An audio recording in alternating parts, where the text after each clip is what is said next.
Ngane zakwethu la nginipathele udaba oluthinta uKhuzani noSikweletu. uSikweletu usekhiphe ividiyo la khona ekhuza abantu ukuthi mabayeke kumqhatha noKhuzani yena noKhuzani abaxabene. uSikweletu kuza emveni kokuthi-ke enze ividiyo izolo la khona ethi emcimbini kwimpucuzeko ube khona nokubhayiziseka la khona bese kumele engene estage kwase kuthiwa ngeke ezokwazi ukungena estage ngoba kumele engene uKhuzani. Kodwa uSikweletu usekhiphe ividiyo wakhuza abantu ukuthi mabayeke kumqhatha noKhuzani yena nomfowakhuba abaxabene. Nansi ividiyo iyalandela.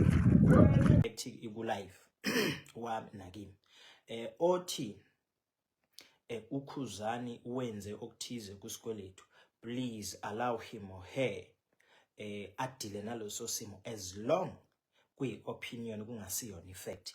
So ningaphikisani nabo futhi ningadidiseki. Siyazi ukuthi bakhona abantu ngaso sonke isikhathi abahleze befisa ukuthi kube khona iziphithiphithi. Ngakho-ke akho tension ekhona kuKhuzani noSikweletu futhi soze bekhona. Ulive fanele ukuthi ulalelisise kahle ukuthi ubukade uthini. Bayiyekile-ke ingqikithi ebeyidala ukuthi kube khona ulive.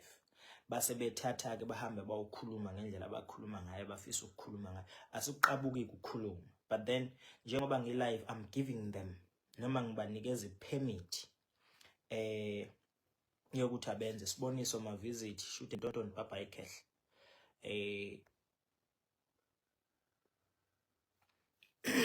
So ngiyabanikeza ke i-permit yokuthi abastroy noma bakhathela ama video bawasebenzise. Ngiyabona nje lapha yana sekunama video sewahalf nako YouTube kuthiwa uSikweletu uthi this and then bese bafakele part ebeyikhuluma ngoKhuzani as if kukhona mhlasimpe abafisa uku-achieve ngalokho noma bazama ukuruna igama lomunye umuntu noma ibrand yomuntu. Ngakho-ke as ngikhona manje ngicela ukubanikeza i-permit yokuthi abakwenze lokho as much as be happy bona ngakho, but baze bakwazi ukuthi sinore injalo kwindaba wey'ngane zakwethu. Ngakuthokozela ukuzwa lokho umbona ukuthi uthini.